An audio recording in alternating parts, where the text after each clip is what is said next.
நம்ம பாத்ரூம்குள்ள போய் அடிச்சுட்டு நீ உன் வீக்னஸ் டார்கெட் பண்றாங்கன்னா சண்டை போடுன்ற முடியல. விஷ்ணு கூட பண்ணி எப்படி நீங்க பண்ணணும். நான் நேத்தெல்லாம் நான் நல்லா என்ன நானே பண்ணிட்டு இருக்கேன். மூடே இல்லை. உங்களை பத்தி ரொம்ப நல்லா சொன்னாங்க. இவ்வளோ இருந்தது கேப்பு, இவ்வளோ இருக்குடா கேப்பு. வா உனக்கு ஹாய் ஹலோ ஃப்ரெண்ட்ஸ், நம்ம இன்னைக்கான வீடியோவில் எதை பற்றி பார்க்க போகிறோம்னா பிக் பாஸ் சீசன் 7 பற்றி தான் பார்க்க போகிறோம். பிக் பாஸ் சீசன் 7 வந்து ரொம்ப இன்ட்ரெஸ்டிங்காக போயிட்டுருக்கு. அதுவும் இல்லாமல் ரொம்ப ஃபைட்டிங்கு, அதுவும் இந்த வாரம் ரொம்ப ஃபன்னாக தான் போயிட்டுருக்கு. ஏன்னா ஃப்ரீஸ் டாஸ்க்குன்ட்டு ஓடிட்டு இருக்கு, அதனால ரொம்ப ஃபன்னாக தான் ஓடிட்டு இருக்கு. இன்னைக்கு 81வது நைட்டு நாள் தான் நம்ம பார்க்க போகிறோம். இப்போ என்னன்னா நம்ம மணிப்ரோவும் விஷ்ணுவும் உட்காந்து பேசிகிட்டு இருக்காங்க. மணிப்ரோ இருந்துட்டு ரொம்ப ஃபீலிங்காகவே இருக்காங்க. மணிப்ரோவும் ரவீனாவும் இன்னும் பேசிக்கவே இல்லை. ஏன்னா அவங்க வீட்டு ரிலேட்டிவ் சொன்னதுலேருந்து இன்னும் பேசாம தான் இருக்காங்க. நம்ம மாயா இருந்துக்கிட்டு விக்ரமோட சிஸ்டர் ரொம்ப திட்டுறாங்க, கழிவு தான் ஊத்துறாங்கன்னு சொன்னோம். ஏன்னா அவங்க மாயாவை திட்டின விஷயம் வந்து நம்ம மாயாவுக்கு தெரிஞ்சிருச்சு போல இருக்கு, விக்ரம் சிஸ்டர் திட்டினது. அதனால மாயா ரொம்ப கோவத்துல ரொம்ப ஆக்ரோஷமாவே பேசிட்டு இருக்காங்க. அவெல்லாம் சத்தியமா வெளியில போயிடணும், அவெல்லாம் இருந்தானா அதெல்லாம் சுத்தப்பட்டு வராது, அவன் வெளில போயிட்டானா அப்போ மொக்க வாங்குவாளுங்கள அப்படின்னு ரொம்ப கடுப்பா தான் பேசிட்டு இருக்காப்புல நம்ம மாயா. நெக்ஸ்ட் பிக் பாஸ்ல இருந்து ஒரு ஃபேமிலி என்ட்ரி ஆகிறாங்க. அது யாருன்னு பாத்தீங்கன்னா நம்ம விஜய் ப்ரோவோட அண்ணன் தான். நல்லா ஜிம் பாடியா வந்துகிட்டு இருப்பாப்புல. அது தலை சாங்கு போட்டு வருவாப்புல. தலை சாங் போட்டு நல்லா ஜாலியா பேசிட்டு எல்லாத்துட்டையும் பேசிட்டு வருவாங்க. அதுக்கப்புறம் அவர் எதுவுமே யார்ட்டையும் அவளுக்கு எதுவுமே சொல்ல மாட்டாரு, கடுப்பா கோவமா எதுவுமே சொல்ல மாட்டாரு. விஜய் ப்ரோவுக்கும் அவளுக்கும் அட்வைஸும் பண்ண மாட்டாரு. அடுத்து இன்னொரு ஃபேமிலி பிக் பாஸ்க்குள்ள வருவாங்க. அது நல்ல ஏக்கமா பார்த்துக்கிட்டு இருக்காங்க விசித்ரா மேடம்.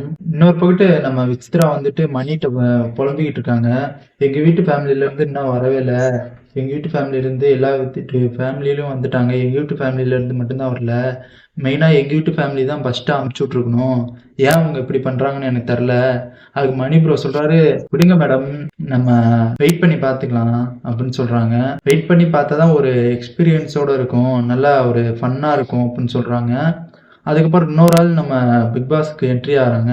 அது யாருன்னு பார்த்தீங்கன்னா நம்ம நெக்சனோட ஃப்ரெண்டு தான் நல்லா என்ட்ரி ஆகிறாப்புல. நிக்சனோட ஃப்ரெண்டு என்ட்ரி ஆனோன்னா ஓடி போய் கட்டி பிடிச்சி நிக்சன் வந்துட்டு ஜாலியாக அலைஞ்சிட்டு அதுக்கப்புறம் எல்லாத்துலேயும் பேசிட்டு அதுக்கப்புறம் குக்கிங் பண்ணிட்டு எல்லாமே பேசிட்டு இருக்காங்க. அப்போதைக்கு நம்ம நெக்சன் ப்ரோட்டு ஒன்று சொல்கிறாங்க, நீ யார் சண்டை போட்டாலும் நீ அடிச்சு தூக்கு, நீ அப்படிலாம் விடாத அப்படின்னு சொல்கிறாங்க. அதுக்கப்புறம் நம்ம அர்ச்சனா மேட்ரு ஒன்று நடந்துச்சுல, இந்த சண்டை போட்டப்ப அப்போ கூட அர்ச்சனா அவங்க அப்பா வந்து சொல்லியிருப்பாங்க, நீ வந்து என் பொண்ணை கள்ளிப்பால் ஊற்றி கொன்னது வந்து சொல்லியிருக்க கூடாது அப்படின்னு சொல்லியிருப்பாங்க. அதுக்கு வந்து நம்ம நெக்ஸ்ட் ஃப்ரெண்டு சொல்லுவாப்புல, நீ வந்து கள்ளிப்பால் ஊற்றி கொள்றது வந்து நீ அர்ச்சனாவே சொல்ல, நீ ரவீனாவை தான் சொன்ன அப்படின்னு சொல்லியிருப்பாங்க நம்ம நெக்ஸன் ப்ரோ வந்துட்டு. பிக் பாஸ் ஃபேமிலியில ஒரு ஃபன் மூடு தான் ஒன்று நடந்துகிட்டு இருக்கு. என்னன்னா இப்போ பிக் பாஸ் வந்து ஃப்ரீஸ்ன்னு சொன்னார்னா அப்படியே நின்றுணும், ரிலீஸ்ன்னு சொன்னார்னா ரிலீஸ் ஆயிடணும். நம்ம விஷ்ணு ப்ரோவை ஃப்ரீஸ்ன்னு சொல்லிட்டு மிச்சம் எல்லாத்தையுமே ரிலீஸ் சொல்லிடுவாங்க. இவங்க எல்லாருமே போயிட்டு மேக்கப்பு, ஐலைனரு, லிப்டிக்கு எல்லாமே போட்டு ஃபன் பண்ணிட்டு தான் இருப்பாங்க.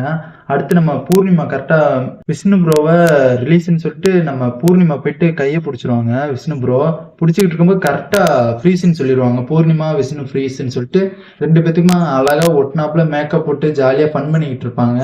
அதுக்கப்புறம் நம்ம ரொம்ப எதிர்பார்த்துக்கிட்டு இருந்த ஃபேமிலி தான் இப்போ வர போறாங்க. யாருன்னா நம்ம விசித்ராவோட ஹஸ்பண்ட் தான் என்ட்ரி ஆகுறாங்க. என்ட்ரி ஆகும்போது நம்ம விசித்ரா ஃபேமிலி வந்து ஃப்ரீஸ்ல இருப்பாங்க, மிச்சம் எல்லாருமே ரிலீஸ் பண்ணி விட்டுருவாங்க. நம்ம பிக் பாஸ் ஃப்ரீஸ்ல இருக்கும்போது ரொம்ப அழுதுகிட்டு அங்கனே உட்காந்துட்டு ரொம்ப ஃபீலிங்காகவே இருப்பாங்க. ஆனால் அவங்களுக்கு யார் வராங்க என்னன்னு தெரியாது. அதுக்கப்புறம் எல்லாருமே போயிட்டு வெல்கம் பண்ணிட்டு ஃபன் பண்ணிட்டு இருப்பாங்க. உள்ளுக்குள்ள வரும்போது நம்ம அவங்க ஹஸ்பண்ட் இருந்துக்கிட்டு ஒரு பூ எடுத்துட்டு வருவாங்க, பிளாஸ்டிக் பூ எடுத்து கொடுத்துட்டு அதை ஒரு ஃபீலா கொடுக்குற மாதிரி கொடுத்துட்டு நல்லா அழுதுட்டு பேசிட்டு இருப்பாங்க. அழுதுகிட்டு இருக்கும்போது நம்ம விசித்ரா இருந்துக்கிட்டு அவங்க ஹஸ்பண்ட் கிட்ட நம்ம பிள்ளைங்க வரல அப்படின்னு கேட்பாங்க. அவங்களுக்கு எக்ஸாம் இருக்கு வரல அப்படின்னு சொல்லுவாங்க. அதை கேட்டு அவங்க ரொம்ப மனசு உடைஞ்சு போயிடுவாங்க. பிள்ளைங்க வரலையான்னு கேட்டுக்கிட்டே இருப்பாங்க, வெளியில எது இருக்காங்களா அப்படின்னு கேட்டுக்கிட்டே இருப்பாங்க. அதுக்கப்புறம் நம்ம விசித்ராவை ஃப்ரீஸ்ன்னு சொல்லிடுவாங்க. ஃப்ரீஸ்ன்னு சொல்லிட்டு மிச்சம் எல்லாருமே ஹவுஸ்க்கு அவங்க விசித்ரா மட்டும் ஒரு ரூமுக்கு கூப்பிட்டு போவாங்க. ரூமுக்கு போயிட்டு ஒரு நோட்டு கொடுத்து படிக்க சொல்லிட்டு இருப்பாங்க. படிக்க சொல்லிட்டு இருக்கும்போது வெளியில வந்து பார்ப்பாங்க. வெளியில வந்து பார்த்துட்டு இந்த டாஸ்க் செய்யணும் அப்படின்னு சொல்லுவாங்க. அதை படிக்கும்போது கரெக்டாக நிமிருவாங்க. கரெக்டாக அவங்க பிள்ளைங்க 3 பேருமே தெரியாம வந்து உட்காந்துருப்பாங்க. அது ரொம்ப அவங்களுக்கு எக்ஸ்பெக்டாக இருக்கும் அண்டு ஒரு ஃபீலிங்காகவும் இருக்கும். ரொம்ப அழுதுகிட்டு அப்புறம் 3 பேர்த்தையும் கட்டி பிடிச்சிக்கிட்டு இருப்பாங்க. அப்புறம் கட்டி பிடிச்சோன்னா பேசிட்டு எல்லாமே கூப்பிட்டு போயிட்டு ஃபன் பண்ணிட்டு இருப்பாங்க. ரொம்ப நாள் கழிச்சு இன்னைக்கு தான் அவங்க முகத்திலேயே ஹாப்பினஸ்ஸாக இருக்குது. ஏன்னா அவங்க ரொம்ப நாள் கழிச்சு இன்னைக்கு தான் அவங்க பிள்ளைங்களை பார்க்கவும் ரொம்ப ஹாப்பியாக இருக்காங்க. அண்டு அவங்க ஹஸ்பண்டை பார்க்கவும் ரொம்ப ஹாப்பியாகவும் இருக்காங்க. அடுத்து வந்து நம்ம எல்லாருமே வந்துட்டு சாப்பிட்டுட்டு இருப்பாங்க. சாப்பிட்டுட்டு எல்லாருமே பாய் சொல்லிட்டு வெளில போயிடுவாங்க. பிக் பாஸ் வந்து ஒரு டாஸ்க் சொல்லுவார். என்னன்னா G2 ஒரு டாஸ்க் பண்ணுவாங்க. அது என்னன்னா யார் ஃபர்ஸ்ட்டாக வீடு கட்டி முடிக்கிறாங்களோ அவங்களுக்கு தான் ஃபர்ஸ்ட்டு ப்ரைஸ்ன்ட்டு சொல்லுவாங்க.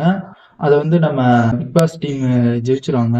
அடுத்து வந்து நம்ம நைட்டு வந்துட்டு ஒரு டின்னர் ரெடி பண்ணியிருப்பாங்க நம்ம பிக் பாஸ் வெளியில். அவங்களுக்கு யாருக்குமே தெரியாது, பிக் பாஸ் உள்ளுக்குள்ள இருக்கவங்க யாருக்குமே. அந்த டின்னர் வந்து வெரி இன்ட்ரெஸ்டிங்காகவும் சூப்பராகவும் இருக்கும். அந்த லைட்டிங்கு எல்லாமே ஒரு சூப்பராக இருக்கும். அதை எல்லாருமே சாப்பிட்டுட்டு அதில் என்ன கூத்து நடக்கும்னா, இவ்வளோ நாள் மணி ப்ரோ இருந்துக்கிட்டு ரொம்ப சோகமாகவே 2 நாளாகவே இருந்தார். மணி ப்ரோ இருந்துக்கிட்டு அவங்க ரெவினா அவங்க ரிலேட்டிவ் சொல்லியிருப்பாங்க, தனியாக கூப்பிட்டு வச்சு பேசாத அப்படின்னு சொல்லிட்டு இருப்பாங்க. அதுக்கு நம்ம மணி ப்ரோ இருந்துக்கிட்டு சரி இனிமேலாம் நான் தனியாக கூப்பிட்டு பேச மாட்டேன் அப்படின்னு சொல்லுவாங்க. அப்புறம் என்ன நடக்கும்னா, தனியாக கூப்பிட்டு வச்சு உட்காந்து ரவீனாவும் அவங்களும் பேசிக்கிட்டு இருப்பாங்க.